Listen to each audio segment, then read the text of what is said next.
Hello guys, welcome to the simple electrical channel. So जैसे कि आप सबको पता है कि पीएसटीसीएल के पेपर का कभी भी ऑफिशियल नोटिफिकेशन आ सकता है एंड पीएसटीसीएल में फिर से कुछ वैकेंसी निकलने के चांसेस बन रहे हैं। तो इसी को ध्यान में रखते हुए आज हम सॉल्व करेंगे इलेक्ट्रिकल मशीन्स के टॉप 20 क्वेश्चंस। मैंने काफी अच्छे क्वेश्चंस लिए हैं, वीडियो को एंड तक जरूर देखना। न्यूमेरिकल क्वेश्चंस भी लिए हैं जो प्रीवियस ईयर एग्जाम में ऑलरेडी आ चुके हैं। तो अगर आपने अभी तक चैनल को सब्सक्राइब नहीं किया तो जाकर चैनल को सब्सक्राइब कीजिए, लाइक कीजिए वीडियो। चलो जल्दी से स्टार्ट करते हैं हम क्वेश्चन नंबर फर्स्ट है हमारा, for a synchronous motor the nature of a speed torque characteristic if the torque is on Y axis and speed is on X axis. Synchronous motor की बात हो रही है और कर्व बोल रहा है ये कौन सा है जिसपे Y axis speed torque characteristic की बात हो रही है, जिसमें जो टॉर्क है वो वाई एक्सिस पर है और स्पीड जो है वो एक्स एक्सिस पर है। ठीक है, स्पीड एक्स एक्सिस पर है and torque is on Y axis. अब सिंक्रोनस मोटर की बात हो रही है। सिंक्रोनस मोटर में क्या होता है आपको पता है, स्पीड कांस्टेंट होती है। स्पीड क्या होती है? Speed is always constant. Speed constant होती है इररिस्पेक्टिव ऑफ अ लोड, मतलब लोड चाहे चेंज हो चाहे ना हो, irrespective of a load, irrespective of a load. तो लोड अगर चेंज हो चाहे ना हो, स्पीड हमेशा कांस्टेंट रहेगी। ठीक है, तो स्पीड हमेशा कांस्टेंट रहेगी, तो ये हमारी क्या आ गई? Speed constant. तो लीनियर कर्व बनेगा, लीनियर नहीं सॉरी स्ट्रेट कांस्टेंट कर्व बनेगा। तो ये कांस्टेंट है, तो जब हमारी स्पीड कांस्टेंट रहेगी इररिस्पेक्टिव ऑफ अ टॉर्क, तो ऐसा कुछ कर्व बनेगा टॉर्क स्पीड कैरेक्टरिस्टिक का। तो इसमें क्या आपको ऑप्शन में देखो क्या आ रहा है, ये जो स्ट्रेट लाइन है ये किसके पैरेलल में मिल रही है? हमें वाई एक्सिस के पैरेलल में मिल रही है। तो आंसर हमारा क्या होगा? Straight line parallel to the Y axis. ठीक है, क्लियर है? Straight line parallel to the Y axis. तो जल्दी से हम देखेंगे question number second, the definition of a synchronous reactance is. अच्छा, ये सिंक्रोनस रिएक्टेंस की बात हो रही है, तो इसके साथ मैं आपको एक दो कंसेप्ट और समझाऊंगा। तो सबसे पहले आप देखिए, तीन तरह की रिएक्टेंस होती है। एक होती है सब ट्रांजिएंट रिएक्टेंस, एक होती है transient and next one is synchronous reactance. ठीक है, तो अब हमने क्या देखना है? सब ट्रांजिएंट रिएक्टेंस। सब ट्रांजिएंट रिएक्टेंस के लिए आपको पता है 3 पीरियड होते हैं मोटर के अंदर। कभी भी हम किसी मोटर को जब स्टार्ट करते हैं उसके अंदर 3 पीरियड होते हैं। पहला होता है सब ट्रांजिएंट, सेकेंड वन होता है transient and third one is a steady state period. ठीक है, तो सब ट्रांजिएंट पीरियड में जो हमारे पास रिएक्टेंस आएगी वो कौन सी आएगी? Sub transient reactance which is equal to the X leakage plus X damper parallel with X field parallel with X armature. Clear है इतनी बात? तो इसको हम डायग्राम से भी शो कर देंगे। कैसे? मैं आपको शो कर देता हूं डायग्राम से। इसकी ऐसे कुछ डायग्राम बनेगी। एक्स लीकेज जो रिएक्टेंस होगी, लीकेज रिएक्टेंस, वो सीरीज में होगी और बाकी जो 3 है वो किस में होगी? पैरेलल के अंदर। ये देखो ऐसे करके पैरेलल के अंदर रिएक्टेंस है और यहाँ पर कुछ भी हो सकता है फॉरवर्ड में, मतलब यहाँ पर लोड भी कनेक्ट हो सकता है या तो जो भी डायग्राम बन सकती है वो बनेगी। तो ये जो एक्स डैम्पर है, ये एक्स फील्ड है, एक्स आर्मेचर है। तो 3 रिएक्टेंस है हमारी पैरेलल में होगी और लीकेज रिएक्टेंस हमारी सीरीज में होगी। क्लियर है? तो ये तो हो गया सब ट्रांजिएंट पीरियड की सब ट्रांजिएंट रिएक्टेंस, सब ट्रांजिएंट रिएक्टेंस। क्लियर है? अब उसके बाद देखेंगे हम ट्रांजिएंट पीरियड। तो ये जो सब ट्रांजिएंट पीरियड होता है, जब भी हम मोटर को स्टार्ट करते हैं तब हमें ये मिलता है सब ट्रांजिएंट पीरियड। और ये कितने टाइम के लिए होता है? 2 to 3 साइकिल्स या 2 to 5 साइकिल्स के लिए, 2 to 3 साइकिल्स ही होता है ये, कुछ ही टाइम पीरियड के लिए रहता है ये। तो 2 to 3 साइकिल्स के लिए ये पीरियड होता है। सेकेंड आएगा ट्रांजिएंट पीरियड, ट्रांजिएंट पीरियड। ठीक है, तो इसकी जो रिएक्टेंस होगी which is equal to the X leakage plus plus X armature parallel with X field, parallel with X field. तो इसको हम जल्दी से शो कर देंगे डायग्राम से। ईजी लीकेज रिएक्टेंस सीरीज में और आर्मेचर और फील्ड रिएक्टेंस पैरेलल में, armature and field reactance parallel में। ठीक है, तो ये कौन सी है मेरी रिएक्टेंस है? ये ट्रांजिएंट रिएक्टेंस है।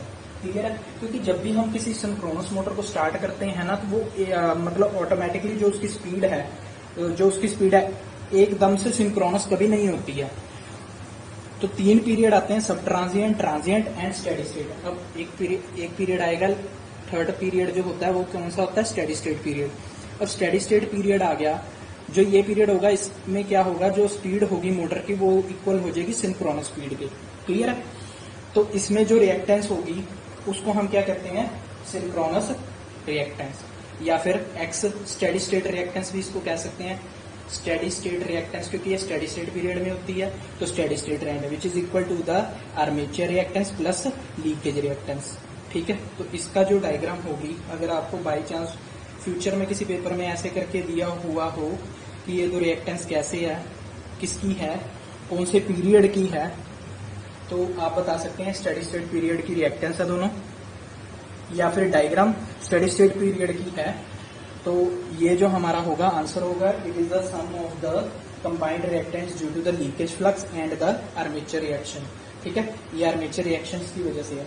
तो नेक्स्ट क्वेश्चन देखेंगे, क्वेश्चन नंबर 3 है, incoming alternator is to be synchronised with the already operating alternator, which of the following is not necessary to be satisfied. देखो ये इनकमिंग अल्टरनेटर को सिंक्रोनाइज करना है जो पहले से ऑपरेट हो रहा है अल्टरनेटर उसके साथ। ठीक है, तो सबसे पहले आपको ये पता होना चाहिए ये कौन से टॉपिक का क्वेश्चन है, ये पैरेलल ऑपरेशन ऑफ अल्टरनेटर का क्वेश्चन है, parallel operation of alternator.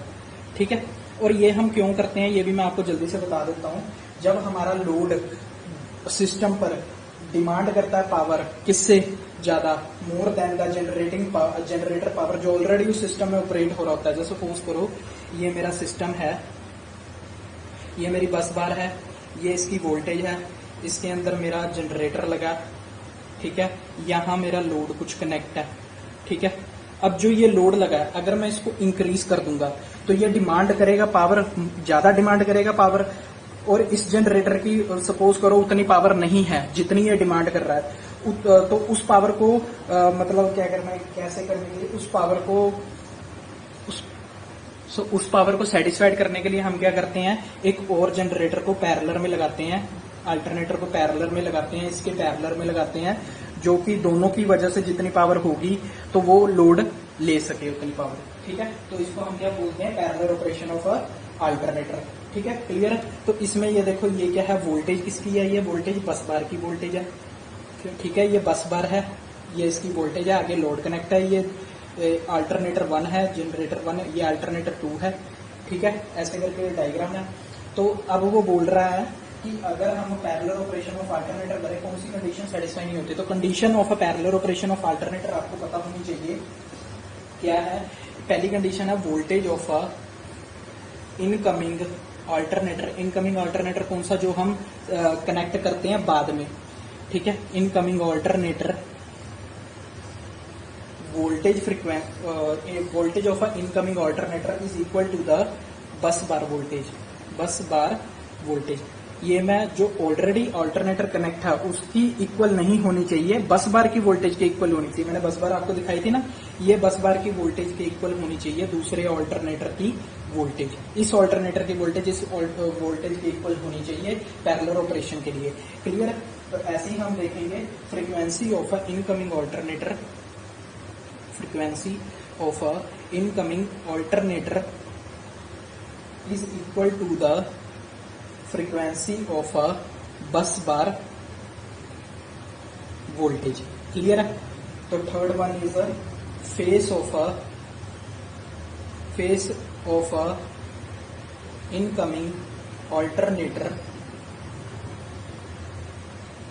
Phase of a incoming alternator should be identical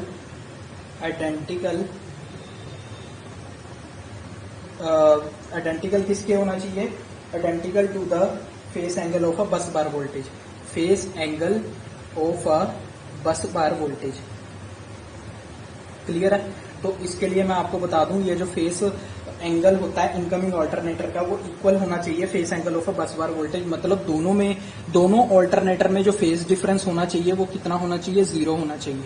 ठीक है, और इसको मेजर करने के लिए हम कौन से डिवाइस का यूज करते हैं, सिंक्रोनोस्कोप। ये भी आ चुका क्वेश्चन है, सिंक्रोनोस्कोप का यूज करते हैं phase difference of a 2 alternator को मेजर करने के लिए, क्योंकि इसको हमें 0 रखना होता है। इसलिए हम ये सिंक्रोनोस्कोप की हेल्प से मेजर करते हैं। पीएसपीसीएल मॉर्निंग शिफ्ट का ऑलरेडी आ चुका क्वेश्चन है, क्लियर है इतनी बात को। तो अब देखो, वोल्टेज ऑफ इनकमिंग ऑल्टरनेटर भी होना चाहिए, फ्रीक्वेंसी भी होनी चाहिए, फेज डिफरेंस भी होना चाहिए।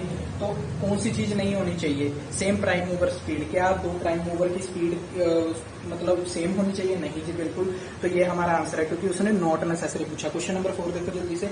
विच of the following method is not use for the DC drive. अच्छा, डीसी ड्राइव क्या होता है? डीसी मोटर स्पीड कंट्रोल होता है, स्पीड कंट्रोल सिस्टम होता है DC drive. DC motor speed control system को हम क्या कहते हैं? DC drive. क्लियर है? तो ये पूछ रहा है which of the following method. अच्छा, speed control method of DC motor पूछ रहा है। पहला स्पीड कंट्रोल मेथड कौन सा होता है? Field control method. Field control method. Second method कौन सा होता है? Armature control method. Armature control method. अब आर्मेचर कंट्रोल में क्या दो मेथड और होते हैं? Armature voltage control method and armature current control method. Current को कंट्रोल करने वाला आर्मेचर का मेथड होता है, ठीक है। और जो फील्ड कंट्रोल में होते हैं बाय यूजिंग अ डाइवर्टर।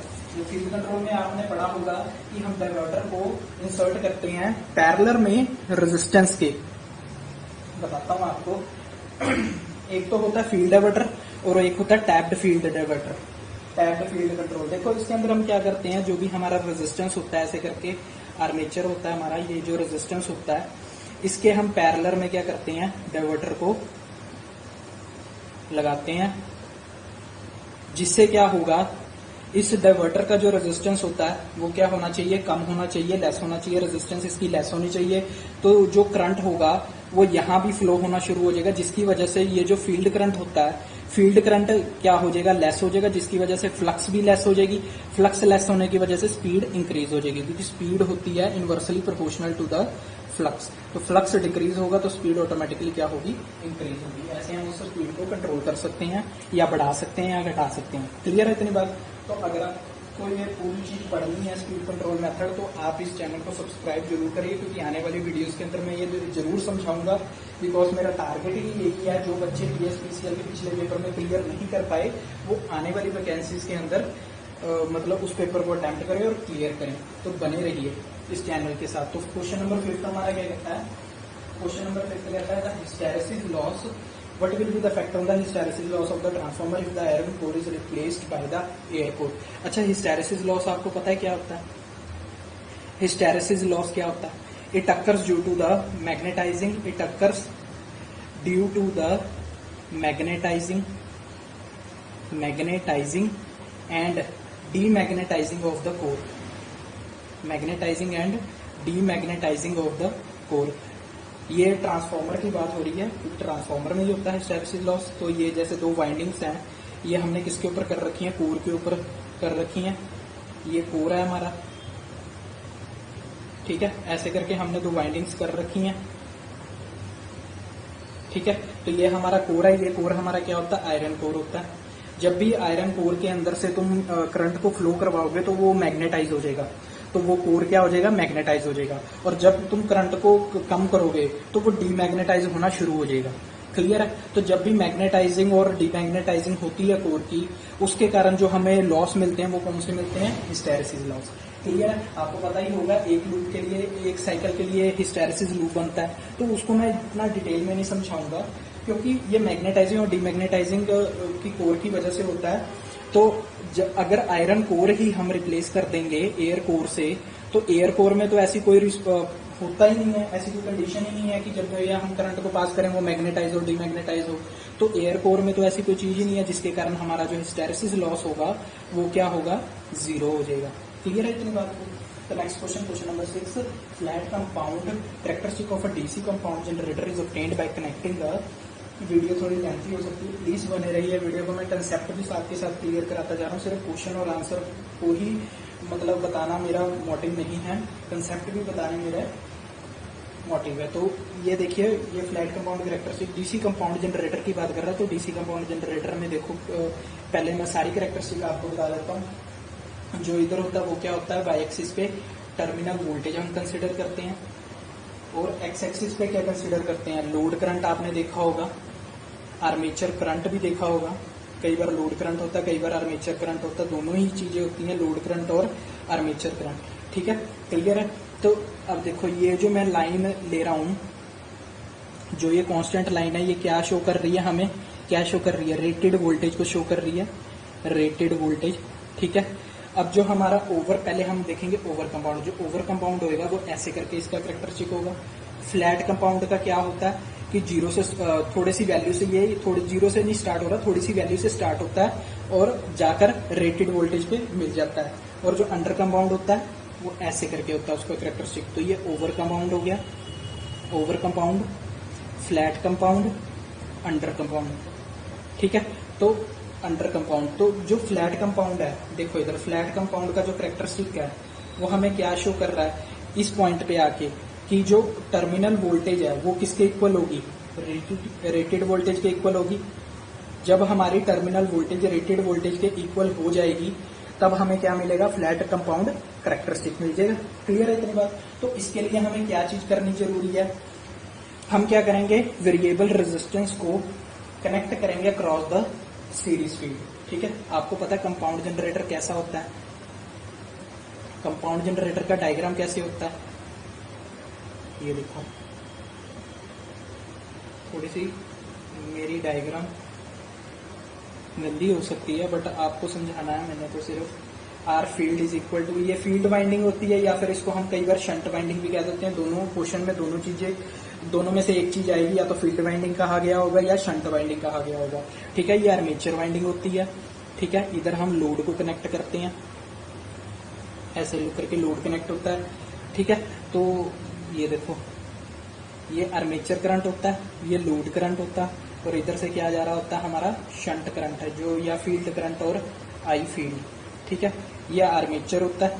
ठीक है, तो अब हम इसके अक्रॉस क्या करेंगे, जो रेजिस्टेंस होता है आर्मेचर का, उसके अक्रॉस हम क्या करेंगे, वेरिएबल रेजिस्टेंस को कनेक्ट कर देंगे, जिसके कारण जो हमें मिलेगा terminal voltage is equal to the rated voltage. तो वो जो हमें कैरेक्टरिस्टिक मिलेगा वो क्या मिलेगा, फ्लैट कंपाउंड कैरेक्टरिस्टिक मिलेगा। क्लियर है इतनी बात को। Next question, question number 7, in a three phase induction motor, in a three phase induction motor if the air gap increased what will happen. देखो जल्दी से, एयर गैप अगर इंक्रीज होता है तो आपको पता है रिलक्टेंस इंक्रीज होती है, क्योंकि रिलक्टेंस क्या होती है, directly proportional to the air gap. अगर एयर गैप इंक्रीज होगी तो रिलक्टेंस ऑटोमेटिकली इंक्रीज होगी, होगी कि नहीं। ठीक है, तो फ्लक्स क्या होता है, flux is directly proportional to the MMF by reluctance, MMF by reluctance. ठीक है, अब रिलक्टेंस इंक्रीज होगी तो फ्लक्स क्या होगी, डिक्रीज होगी। क्लियर है। ठीक है, एमएमएफ का फॉर्मूला क्या होता है, is equal to the N I.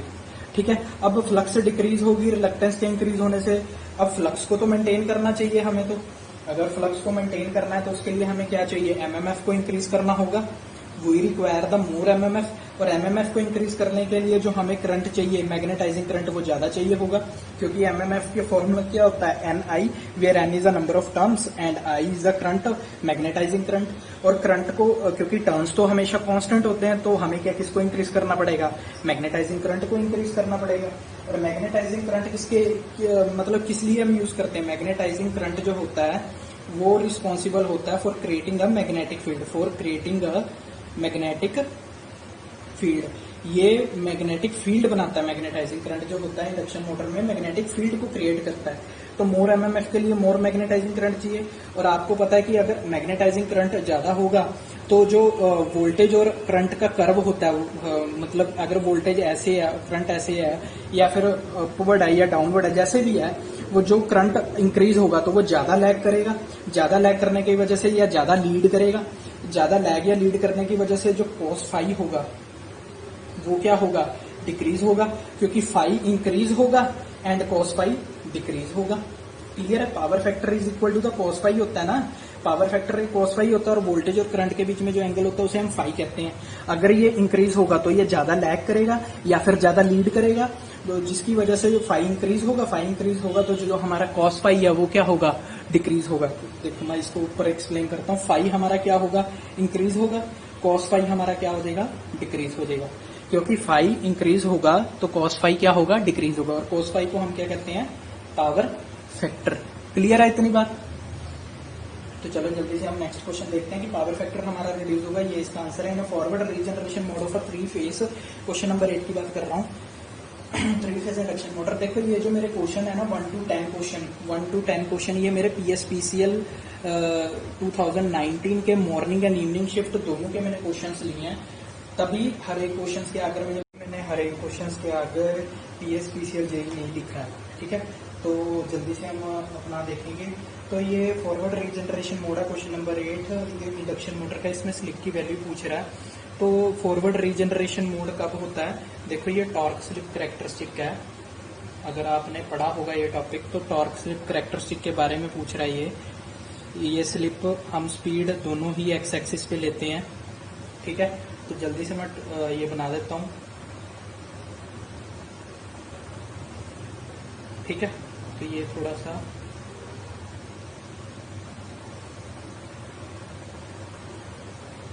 ठीक है। तो ये हमारा क्या आ गया, टॉर्क स्लिप कैरेक्टरिस्टिक आ गया इंडक्शन मोटर का, ठीक है।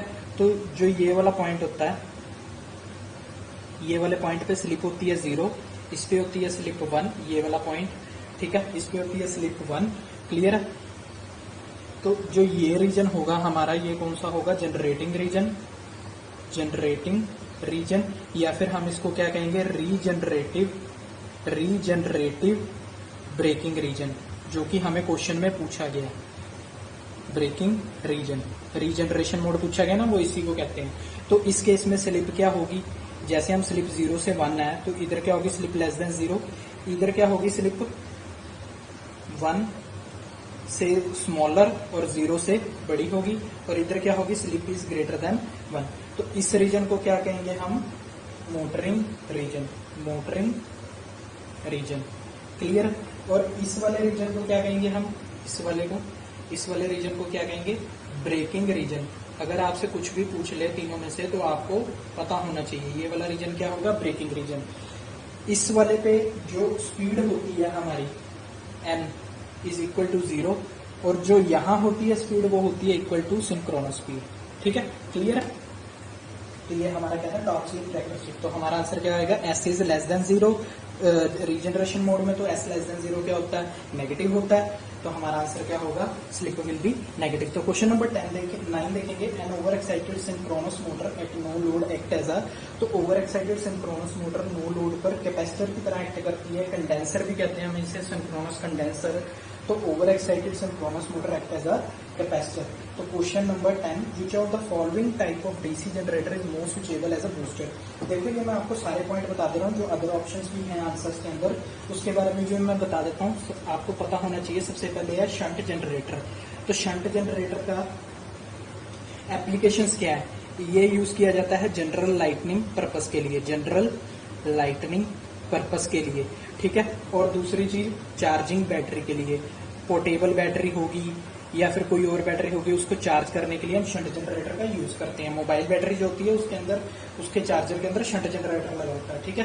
तो कंपाउंड नेक्स्ट है, कंपाउंड जनरेटर, कंपाउंड जनरेटर, इसका एप्लीकेशन क्या है, ये देखो, ये जो चीज होती है इसमें हमें क्या मिलता है, ये for a heavy power services के लिए यूज किया जाता है। क्यों यूज किया जाता है, पहले बताता हूँ। Use for the heavy power services, heavy power services के लिए यूज किया जाता है, बिकॉज इसके जो वोल्टेज होती है हमें, इस कंपाउंड जनरेटर में जो वोल्टेज मिलती है हमें, वो कांस्टेंट मिलती है, वोल्टेज इज कांस्टेंट, जिसकी वजह से इसे हैवी पावर सर्विसेज में यूज किया जाता है। और कहाँ यूज किया जाता है, for driving another motor, for driving a motor, clear है इतनी बात, ठीक है। तो नेक्स्ट ऑप्शन देखेंगे हम, सेपरेटली एक्साइटेड जनरेटर। जो सेपरेटली एक्साइटेड होता है, सेपरेटली एक्साइटेड जो जनरेटर होता है उसको हम बहुत कम यूज करते हैं, क्योंकि इसके अंदर हमें सेपरेटली मतलब सेपरेट से हमें सोर्स देना पड़ता है। एक डीसी सोर्स, हमें 2 डीसी सोर्स देने पड़ते हैं, एक तो सेपरेट से देते हैं, एक इनबिल्ट होता है, ठीक है। तो ये इसी 2 सोर्सेज कारण ये कम यूज किया जाता है। बट इसकी एप्लीकेशंस क्या है, ये इमरजेंसी पावर सप्लाईज के अंदर यूज किया जाता है, इमरजेंसी पावर सप्लाईज के अंदर ये यूज किया जाता है। और सीरीज जनरेटर हमारा आंसर है, which is use for as a booster, ठीक है। तो इस अगर आपको कुछ भी समझ आ रहा है वीडियो के अंदर तो उस समझने के लिए आप इस वीडियो को लाइक करें जरूर, शेयर किस लिए करें ताकि ज्यादा से ज्यादा लोगों को इस वीडियो के बारे में पता लगे, ताकि वो भी बच्चे पढ़ सके जो बच्चे रह गए हैं जिन्होंने पीएसपीसीएल का प्रीवियस पेपर दिया था बट नहीं स्कोर कर पाए हैं, वो हमारे चैनल के साथ जुड़िए। मैं पूरी तैयारी कराऊंगा आपको पीएसपीसीएल की, अप टू द पॉइंट कराऊंगा, कोई भी एक्स्ट्रा सब्जेक्ट नहीं कराऊंगा, सिर्फ अप टू द पॉइंट कराऊंगा जिससे आप मैक्सिमम टू मैक्सिमम अटेम्प्ट कर सके क्वेश्चंस और बिल्कुल एक्यूरेसी के साथ। और चैनल को सब्सक्राइब इसलिए कीजिए ताकि आपको फ्यूचर्स में आने वाली वीडियो का नोटिफिकेशन मिल सके। क्लियर है? तो क्वेश्चन नंबर 11, ये देखो, ये अब न्यूमेरिकल बेस्ड क्वेश्चन आ गए। मैंने गेट के क्वेश्चन भी कंसिडर किए हैं बिकॉज पिछली बार क्या हुआ था, स्टेट उत्तर प्रदेश यूपी, आपने सुना होगा यूपीपीसीएल का जो पेपर होता है वो स्टेट एग्जाम का जो पेपर है उसके अंदर सेम गेट 2019 का एज इट इज ही क्वेश्चन पा दिया था, इसलिए मैंने गेट के क्वेश्चंस भी कंसिडर किए और घबराने वाली बात नहीं है, जस्ट सिंपल क्वेश्चंस है। तो 3 phase synchronous motor draws 200 ampere current at the unity power factor at the rated low, consider the same line end voltage and load. देखो सबसे पहले हमें इसमें क्या पता लग रहा है कि जो हमारा वोल्टेज और लोड है वो क्या है, वोल्टेज एंड लोड सेम है, लिखा हुआ ना at same voltage and load. और लाइन करंट हमें फाइंड आउट करना है, लाइन करंट हमें फाइंड आउट करना है कौन से पावर फैक्टर पर, 0.5 पर, ठीक है। और हमें जो लोड करंट दे रखा है वो 200 एम्पियर ऑलरेडी दे रखा है, ठीक है, at a unity power factor पे 200 ampere at a power factor is equal to 1 इस पे दे रखा है, ठीक है। तो P की वैल्यू हम सीधा कैलकुलेट करेंगे, VI cos फाई होती है, जैसे कि हमें पता है।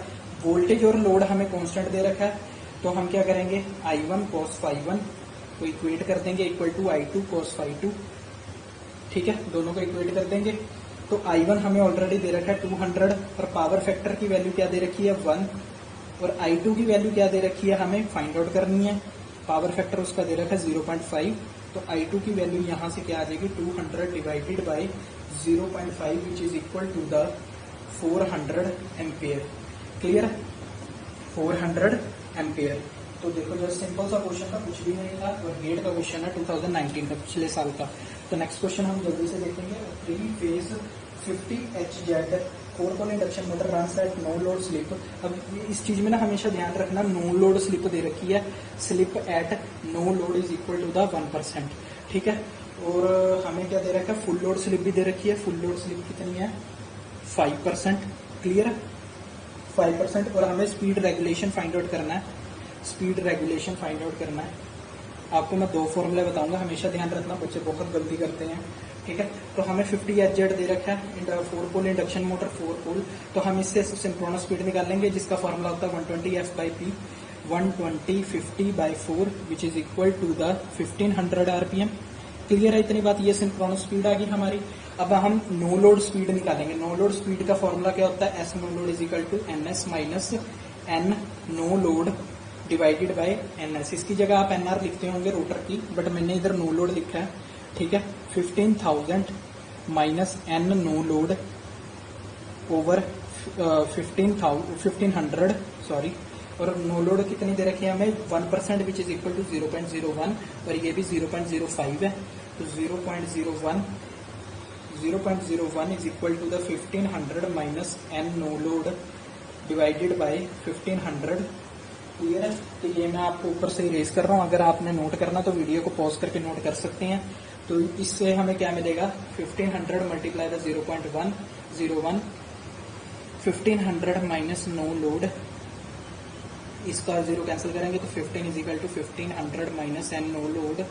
तो इससे हमें क्या मिल जाएगा, N no load is equal to 1485 RPM। 15 यहाँ जाएगा ना माइनस होके, ठीक है। ऐसे ही हम फुल लोड निकालेंगे, क्योंकि हमें फुल लोड स्लिप कितनी दे रखी है 0.05, ठीक है, which is equal to the 1500 minus N full load divided by 1500, ठीक है। तो इससे हमें फॉर्मूले से क्या मिलेगा, फुल लोड कितने मिलेगी हमें, फुल लोड बताओ, कैलकुलेट करके कितना मिलेगा, 1425 RPM। तो N नो लोड मिल गया, N फुल लोड मिल गया, ठीक है। तो अब हम क्या निकालेंगे, स्पीड रेगुलेशन। तो N नो लोड हमारे पास क्या आ गया, स्पीड एट नो लोड कितनी है 1485, और स्पीड एट फुल लोड कितनी है 1425, ठीक है।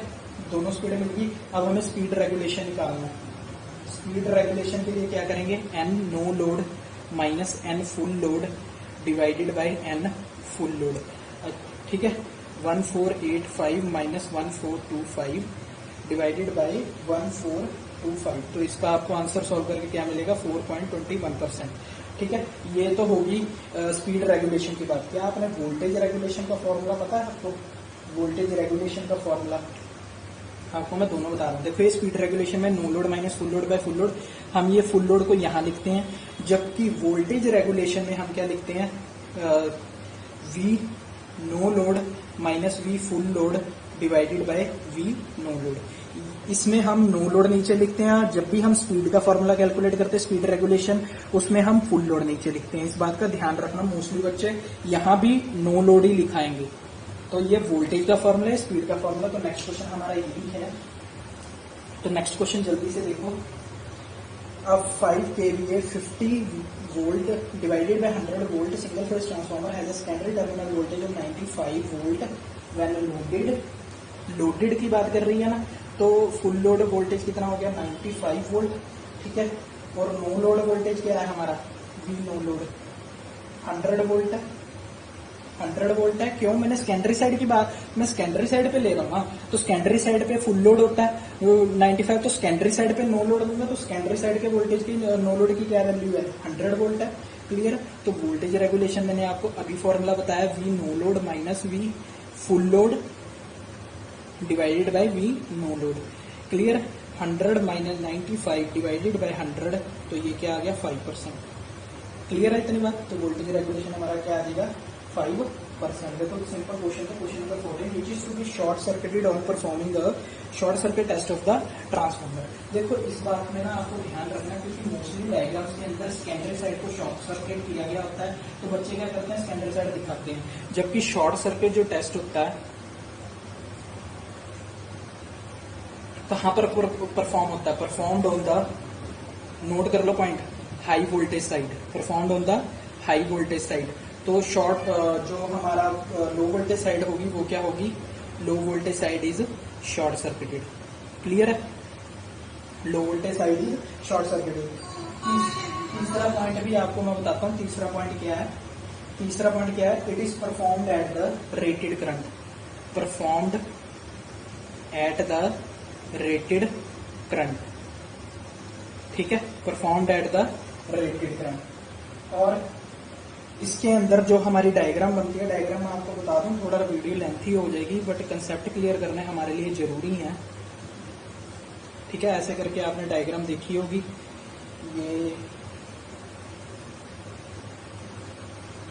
ये हमारी शॉर्ट सर्किटेड होती है, लो वोल्टेज साइड, और ये हाई वोल्टेज साइड है। ये जो मैंने बनाया ये क्या होता है, वॉट मीटर होता है। और जो इस केस में शॉर्ट सर्किट में वॉट मीटर जो हमें रीडिंग देता है वो किसकी देता है, वॉट मीटर जो रीडिंग देगा हमें किसकी देगा, कॉपर लॉस की रीडिंग देगा एट लोड कनेक्टेड। जो भी लोड कनेक्ट होगा उस लोड पे जो भी कॉपर लॉस होगा उसकी हमें रीडिंग देगा। तो ये देखो, अब ये मैं ओपन सर्किट टेस्ट की बात कर रहा हूँ। Performed on the low voltage side, high voltage side is open circuited होगी। तो हाई वोल्टेज साइड हम ओपन सर्किटेड रखेंगे, और जो ओपन सर्किट टेस्ट होता है परफॉर्म लो वोल्टेज साइड पे होता है। जो शॉर्ट सर्किट टेस्ट होता था वो रेटेड करंट पे होता था, जबकि open circuit test rated voltage पे होता है। और जो ये वॉट मीटर है ये किसकी रीडिंग देगा, आयरन लॉस की रीडिंग देगा। दोनों टेस्ट मैंने आपको डिटेल में बता दिए। ठीक है, अगर और डिटेल में पढ़ना तो जुड़े रहिए इस चैनल के साथ। मैं जल्दी ही इसके ऊपर पूरा टॉपिक बनाऊंगा, पूरे टॉपिक के ऊपर वीडियो बनाऊंगा। तो नेक्स्ट क्वेश्चन हम जल्दी से करेंगे। नेक्स्ट क्वेश्चन हमारा क्या कहता है, डीसी शंट मोटर सप्लाईज। तो ऊपर वाले का आंसर क्या आएगा, लो वोल्टेज। तो question number 15 DC shunt generator की बात हो रही है, तो डीसी जनरेटर की बात हो रही है, तो जल्दी से हम डीसी जनरेटर बना देंगे।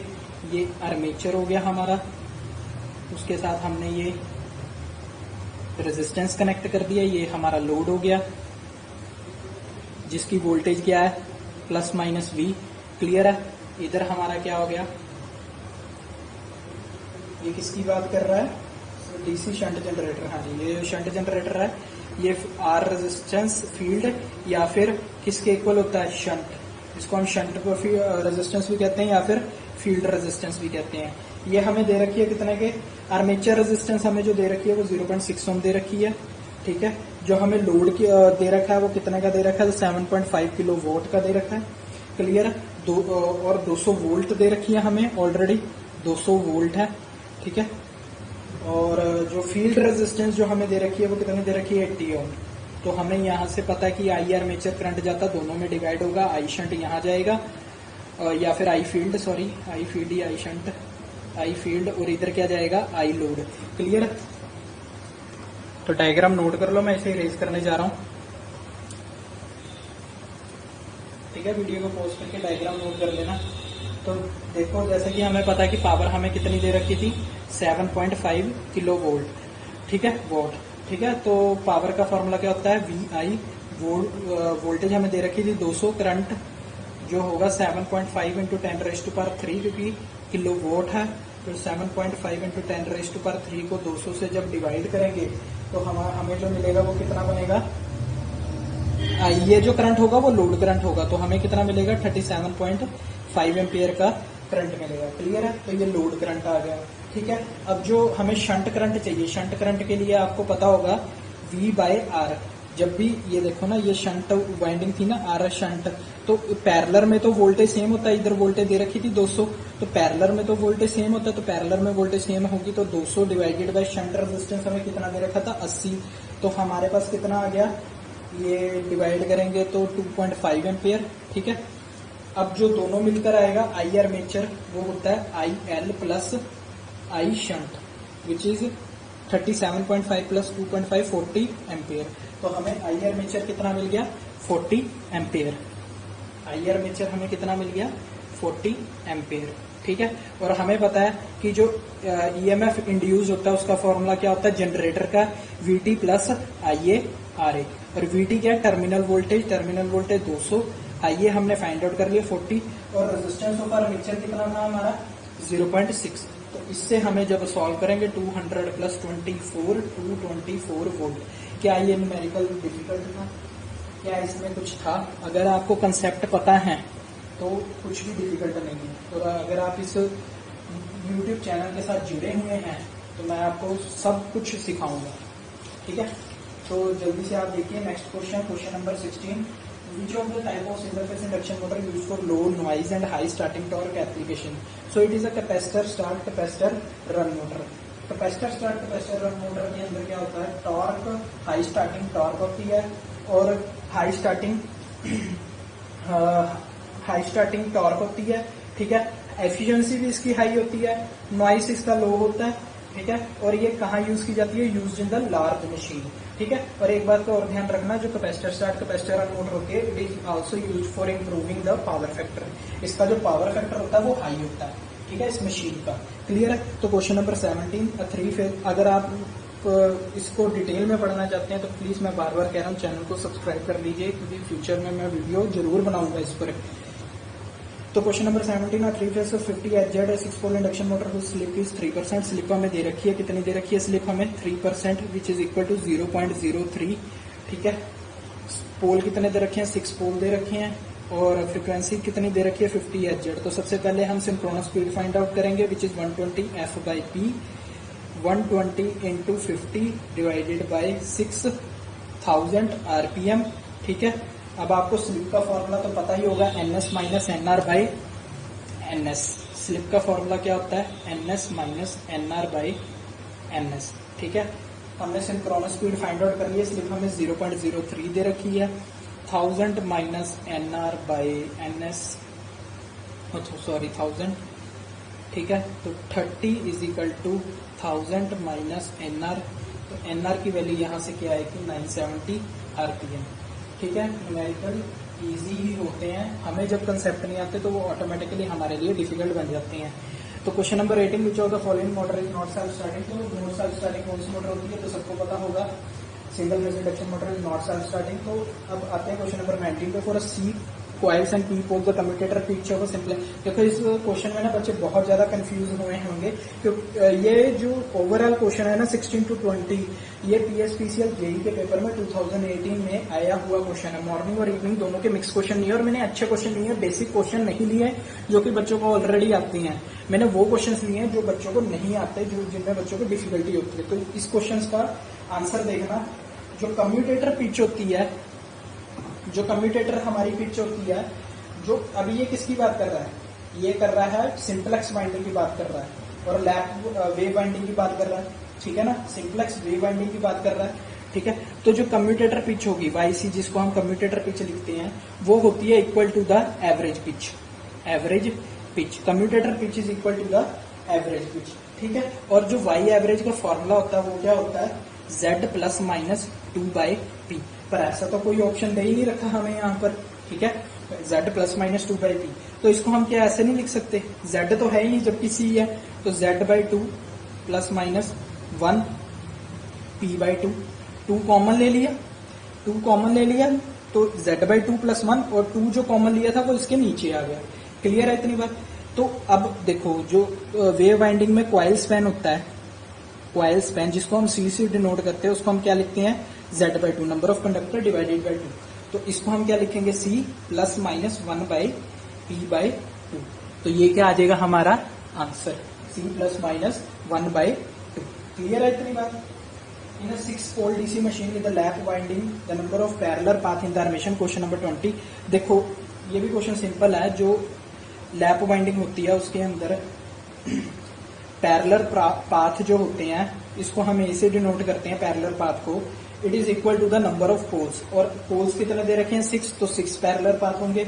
वेव वाइंडिंग की बात करें तो उसके अंदर फिक्स होते हैं parallel path which is equal to the 2।